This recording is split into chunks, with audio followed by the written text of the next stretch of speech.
that story tunyumize wano ku Church News TV Uganda wamu nange Mpaji Given Brian Kagati the Gospel Music Apostle. Muli mutya bikwano gyaffe abatulaba, muli mutya abatugoberera, mwebale okugoberera olugero, mwebale okutwagala, abasubscribinze, abakommentinze, abalikinze bannange. Esala gyensaba Mukama asanyuse emitima gyammwe nammwe. Here, if I look into the numbers of the subscribers, they're climbing up day by day. Guys, that you're doing is incredible. I pray that may the Lord God bless you for that tremendous work you're doing for me and for us as the gospel music community. Kubanga muna ate ko tusinzira naffe okulabika nga aba gospel ate munange tunalabika wa. So a lot is happening, a lot is happening. I know you know that, but tujja kubireka ebyo tukwatagane n'ebigenda maaso nenge kiriwo kati essaawa eno ngenda kubanga nkugattako omu ku mukyala wa Katonda w'amaanyi. Omanyi Katonda oluusi waba abamu okuwangula okwaffe kuvudde wala. Abamu okuwangula okwaffe kuvudde wala. He has passed us through tests and hard life and different ways of life, you know. I know you know that. Naye waliwo abamu nga munnange Mukama ye yakikola munnange ng'obuwanguzi obwabwe tebubadde bwakunoonya nga Mukama atuusa butuusa kiseera n'agamba nti taking on twala kino kola kiri kola kino bw'otyo bw'atyo naye nga akaseera kano agenda kubanga nkugatta ku mukyala Miss Africa Diversity, omukyala Mini Miss Uganda, omukyala yatandika okuwangula zi golden medal eza modeling right from her early age at 3 years. Omukyala asisinkanya ab'amaanyi mu nsi eno n'ebweru waayo olwa talenti yo Mukama gye yateeka ku bulamu bwe. Abasebo ne bannyabo, omukyala ono ng'ogyeko okuba nti byonna ebyabikola, she's a gospel artist as well. Basebo ne bannyabo, kambasabe muneegatteko nga twaniriza Mini Miss Uganda, omukyala Queen Hope, omukyala kankisibyeko n'essira, omukyala wa Katonda w'amaanyi, Queen Hope Kalayi Nasiinza. Nnyabo tukwaniriza. Weevale Kagati. Oli otya? Ndi bulungi. Omuggalo gukuyisizza gutya ogwa lockdown? Omuggalo. The lockdown, how was it? It was seriously not good. They locked. Now we are not going to school forever. Okay. You're not going to school forever? Not forever. They said in January. Yes. You're going back to school, eh? But you've taken long when you are at home there, doing nothing. Yes. But what you've been doing music. Waliwo kirowoozezaako nti oyinza okubeera omuyimbi ng'oggyeko omuggalo. Kuba I remember walinga okola bya modeling yokka si kyo, ne muneebbula byakukola olaba bwakuyambye n'okubawo oluyimba olulungi, ennyimba ennungi. So obulamu obutambuza otya mu muggalo guno? Obusanze otya era obutambuza otya? Obadde otambula otya mu muggalo? Omuggalo gubadde mulungi. Gubadde mulungi? Bambi. By the way, it could be the language, you know, the language barrier. No, sir? Which language do you understand mainly or mostly? English. English.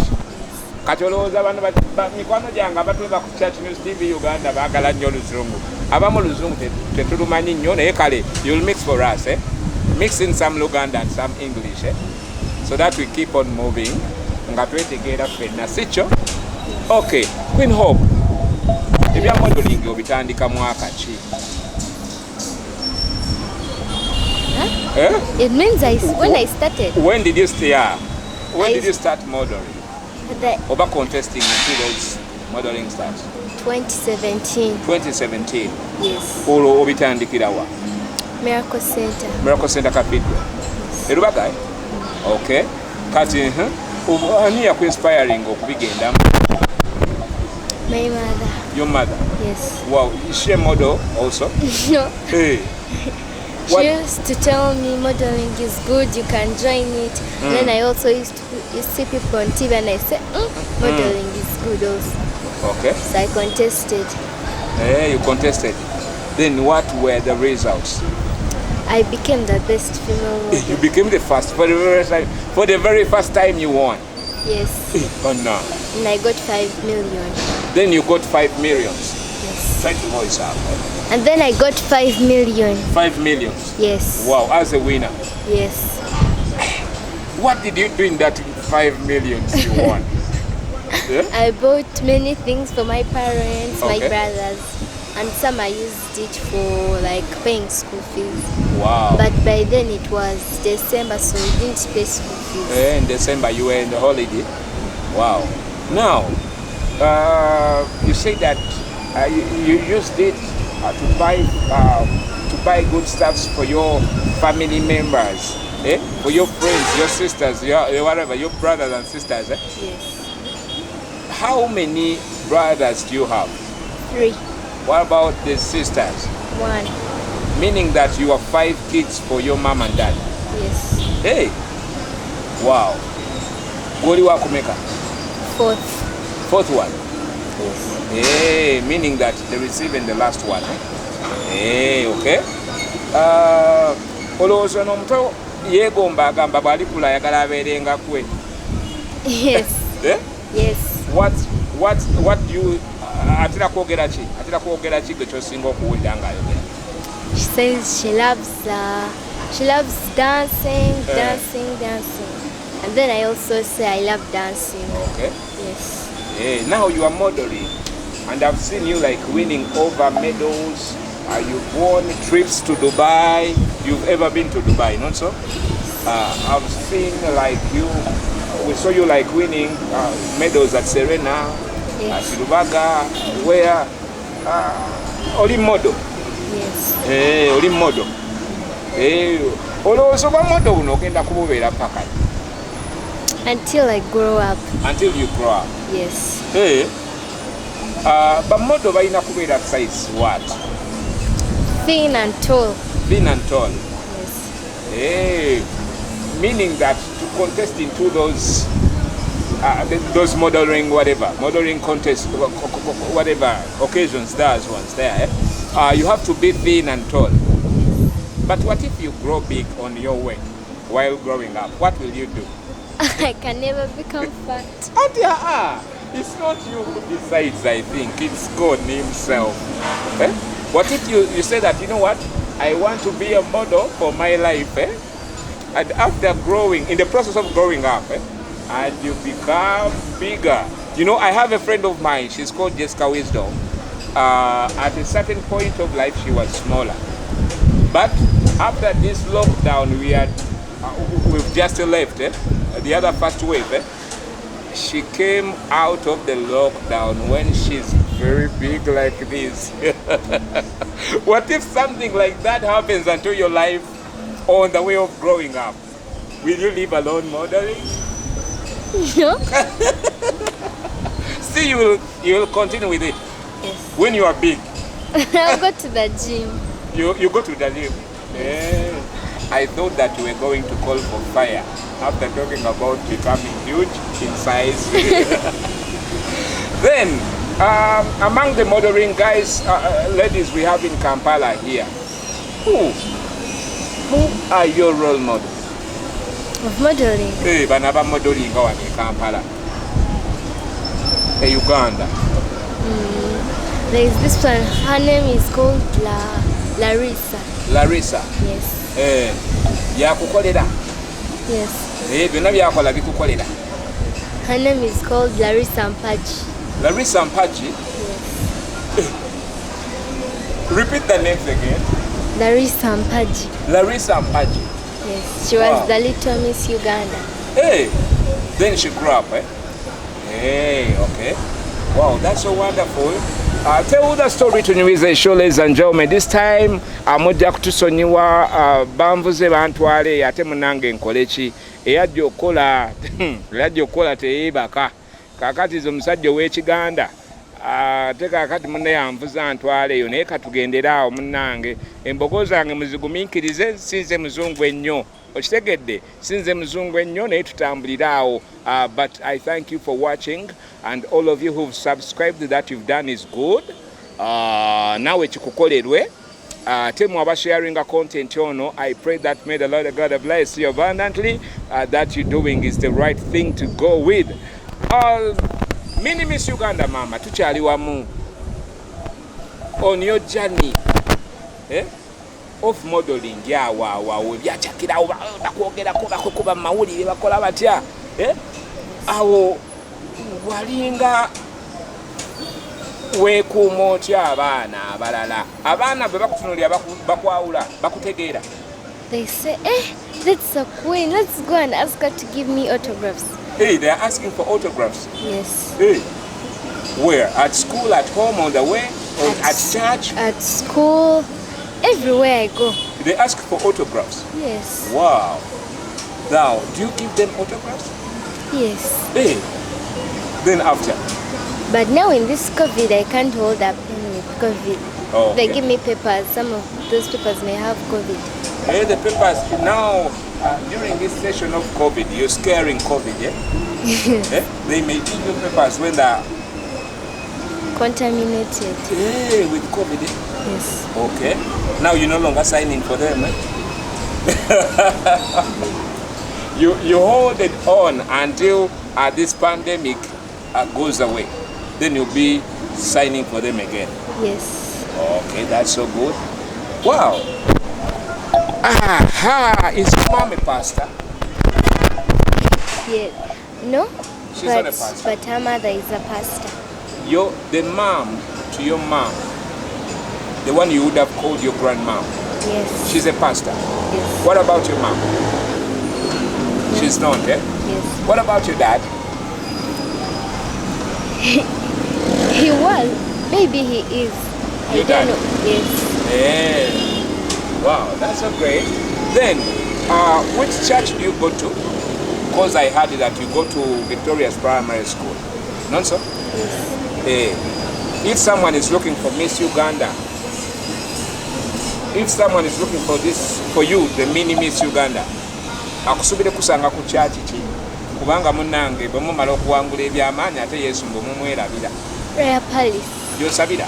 Yes. Hey. Everywhere, every Sunday? Or even some other days? I go on church on Sunday. Sundays? Okay. But at church there at Prayer Palace, do those kids around you recognize who you are? Yes. Huh? Yes, They know mostly you? in Sunday school. Sorry? Mostly in Sunday school. In Sunday school, they know who you are. And They teachers. see me as a big Kids and person. They want me to speak and tell children. The teachers come in class and say, "Excuse me, teacher, can this girl queen come and tell my children to how to discover and develop their talent?" Then the teacher is like, "But she's doing work." Every time. That's The what they want. asks for your teacher, your class teacher, to allow you go and speak to their kids in their school, in their classes. Yes. Hey. Wow. I heard that some schools are hiring you to go there and speak to their kids. Is it right? Yes. Yeah? Yes. I've been to many schools. You've been to many schools. Like? There is Nakasero Primary, Circle of Peace. Nakasero Primary School? Yes. Circle of Peace. Circle of Peace? Yes. Found where? In Chibuye. Chibuye, okay. And Kampala Parents. Kampala Parents. Okay. There are many, I can't count them. There are many schools, right? Yes. Now, if those schools or some other schools want to invite you to go there as the mini Miss Uganda to speak and prove and speak before their kids, go and inspire them, go and teach them how to discover their talents, then how can they find you? And who is the right person to see? My mother. Your mother? Yes. Would you please give out your mom's number? Just in case. But I'm telling you, people are there watching.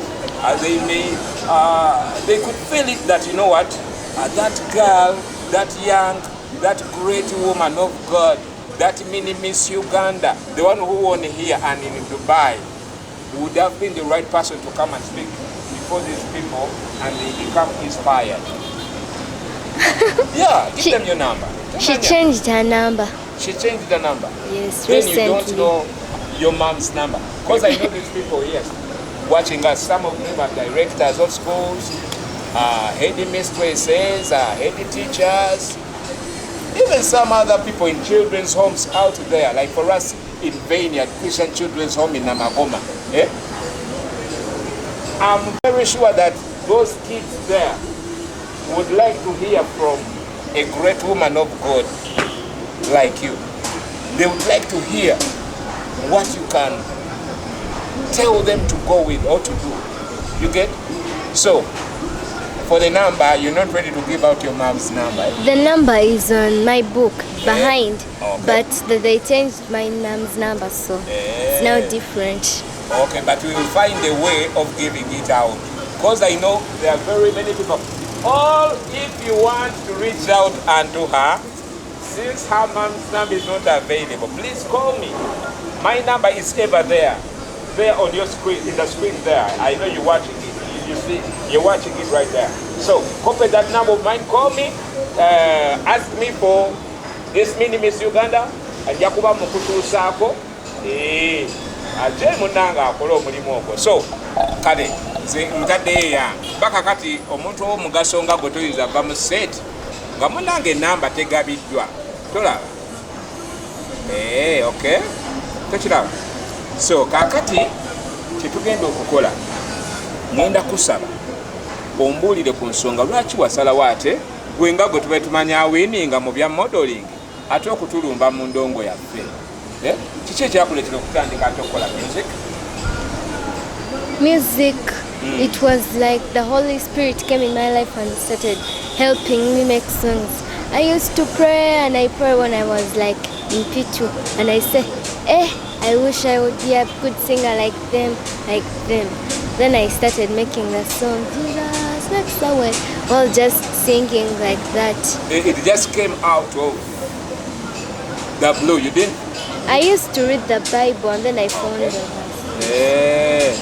Then after asking yourself whether it would be possible for you to be stars like them, who were those people?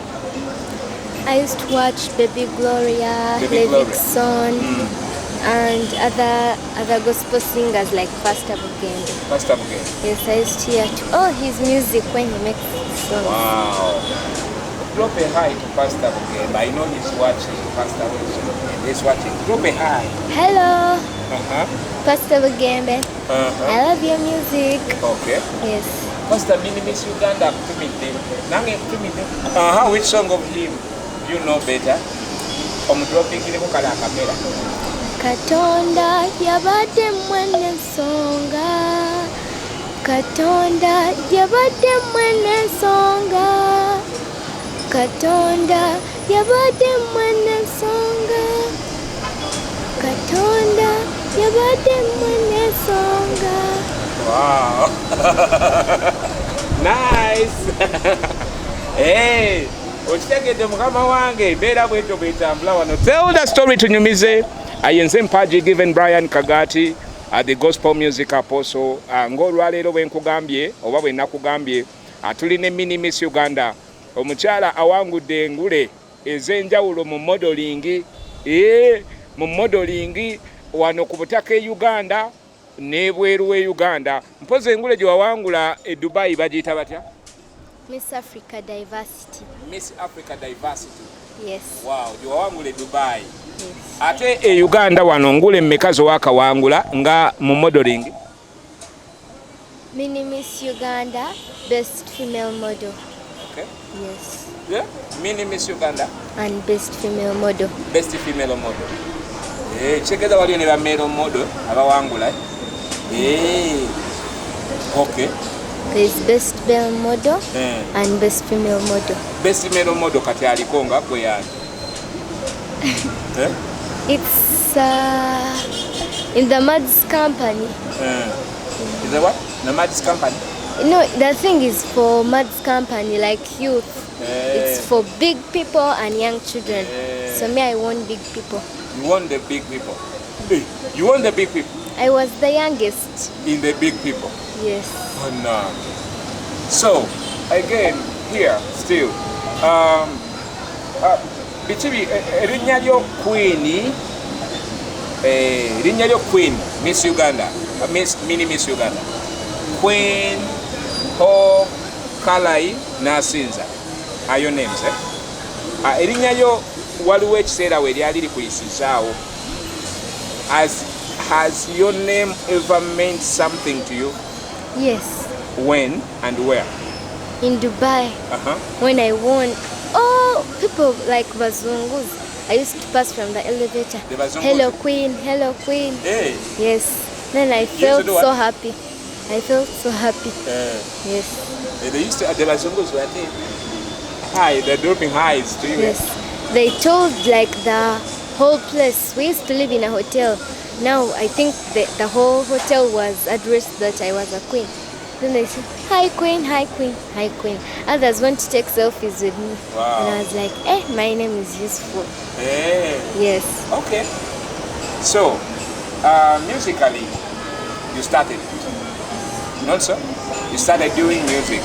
Yes. How far do you think you're going to be with music? How far are you going to keep with music? Forever. Forever? Yes. Yeah. God never ends, so you keep on worshiping God forever. Yes. Okay. Tell the story to Nasiinza Mpaji given Brian Kagati. Mikwano jange mbatumiddeko mwenna batulaba waliwo muganda waffe bakuyita Anet Namukisa osinzira Saudi Arabia. Weebale nnyo kutugoberera. Muganda wange Hamza Mutebi oli Dubai. Weebale kutugoberera. Show eno njikuweereza.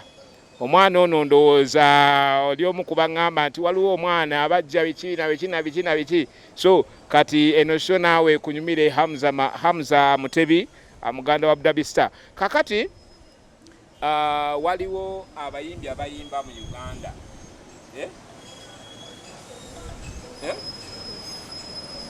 Nga naye balina abakulembeze baabwe. Fakti bino ndowooza byaffe bakulu sijja bikubuuza. Naye kale omu ku bayimbi abayimba mu Uganda oba kale abayimbi abayimba mu Uganda muyimbi ki gwe wali yagadde okukola naye kolabo?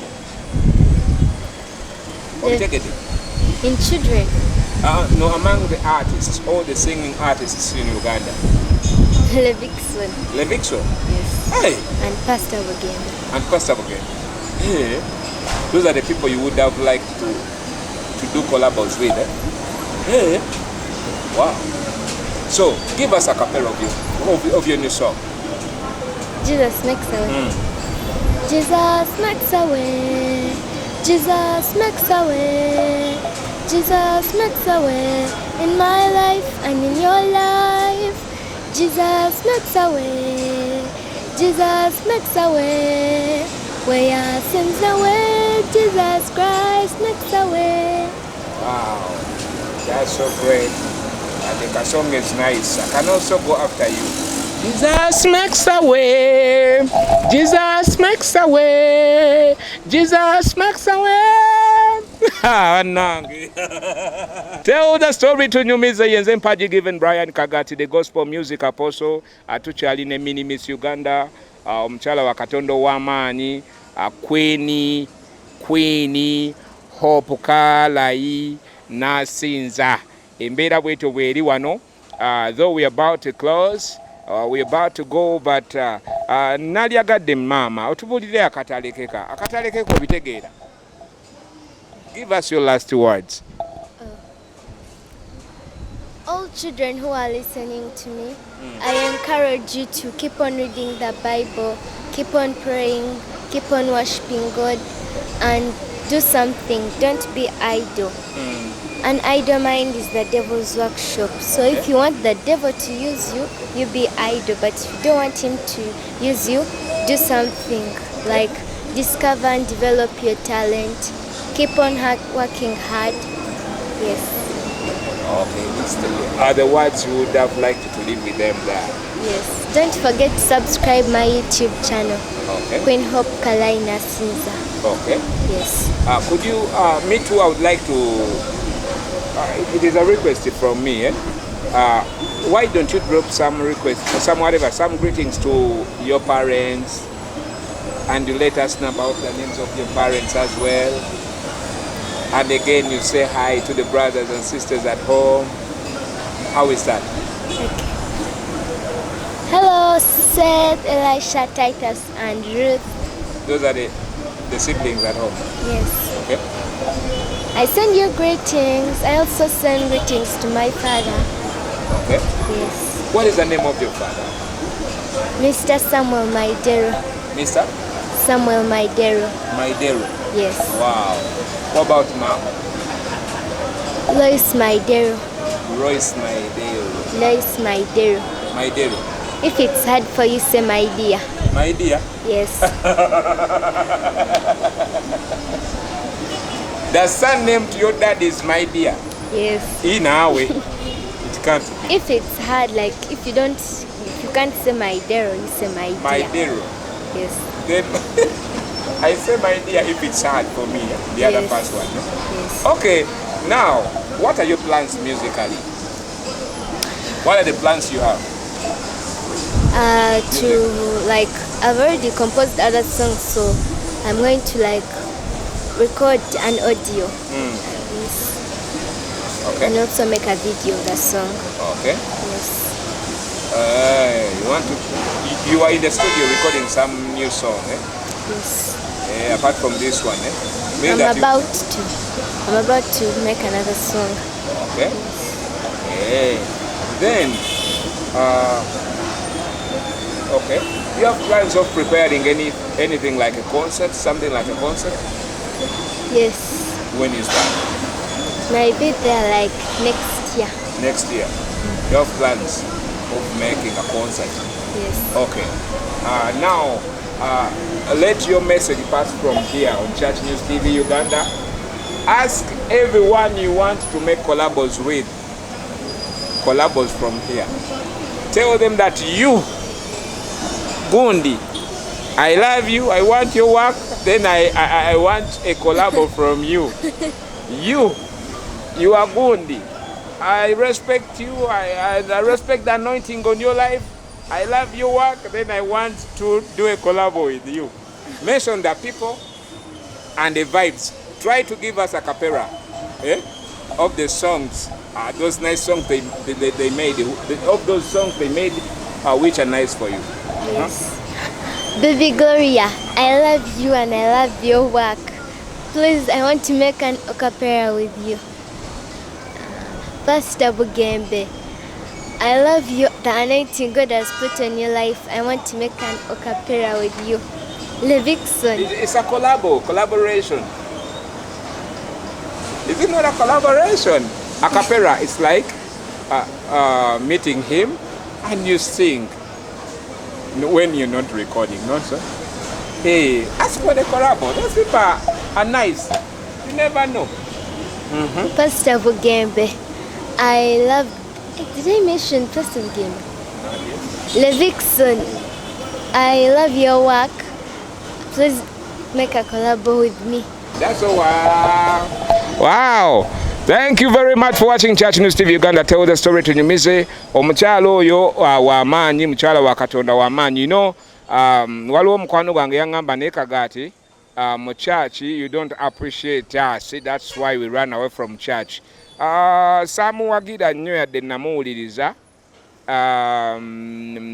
kubanga Katonda tumutegeera nga ffe oba tuwadde byatuwadde oba tabituwadde atusigala tumusinza era erinnya lye lisigala lisinzibwa era nga lyebazibwa. So naye tugezeeko okuwelcaminga talents ez'abaana abato naddala bali mu church.